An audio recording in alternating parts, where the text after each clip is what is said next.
جب ہم کسی نماز میں دوسری رکعت میں شامل ہوں گے، جب ہماری تیسری رکعت میں کھڑے ہونے لگے تو ہمیں رفع الیدین کرنا ہوگا.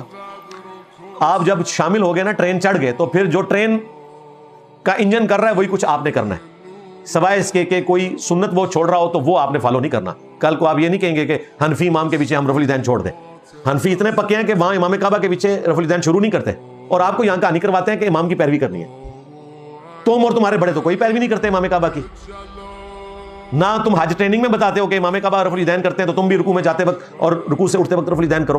تو ہمیں کس چیز کی دھونس ہے؟ وہ پیروی آپ نے کرنی ہے انتقال ارکان میں، کہ امام سے پہلے رکوع نہیں کرنا، امام سے پہلے سجدہ نہیں کرنا، امام سے پہلے سلام نہیں پھیرنا. یہ ہے، باقی کوئی پیروی نہیں ہے کہ امام ننگے سر نماز پڑھ رہا ہے تو آپ نے ٹوپی اتار دینی ہے، امام نے پگڑی پہنی ہوئی ہے تو آپ نے پگڑی پہننی ہے. اس طرح کی کوئی پیروی نہیں. آپ نے نماز سنت طریقے پہ پڑھانی ہے. وہ بخاری میں حدیث ہے 694، ان قریب ایسے امام آئیں گے جو تمہیں غلط نمازیں پڑھائیں گے. تم نے نماز پڑھ لینی ہے، ان کی غلطی کا وبال ان پر ہوگا. تم نے غلط نماز نہیں پڑھنی، ان کی غلطی کا وبال ان پر ہوگا. یہ ذہن میں رکھیے گا.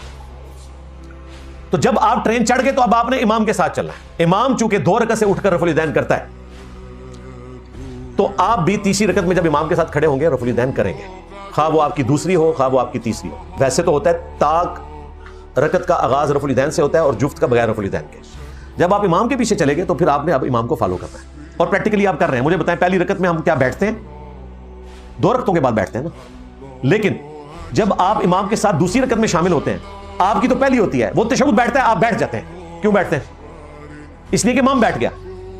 اب آپ یہ نہیں کہہ سکتے کہ پہلی رکعت میں تو تشہد ہوتا ہی نہیں ہے تو میں نہیں بیٹھوں گا. آپ بیٹھ جاتے ہیں امام کی وجہ سے. اب چونکہ آپ بیٹھ گئے امام کی وجہ سے، اب جب امام تیسری میں کھڑا ہوگا، اگرچہ وہ آپ کی دوسری ہے، آپ تو رفع الیدین کے بغیر پڑھیں گے، امام کرے گا رفع الیدین، تو آپ نے ایسا نہیں کرنا. آپ نے بھی امام کے ساتھ رفع الیدین کرنا ہے اور آپ نے اس ٹرین چڑھ جانا ہے. ہاں، سلام پھیرنے کے بعد آپ انڈیپینڈنٹ ہیں. اگر سلام پھیرنے کے بعد آپ کی تیسری رکعت بن رہی ہے تو رفع الیدین سے سٹارٹ کریں، چوتھی بن رہی ہے تو بغیر رفع الیدین کے کریں، دوسری بن رہی ہے تو بغیر رفع الیدین کے کریں. یہ اجتہادی مسئلہ ہے.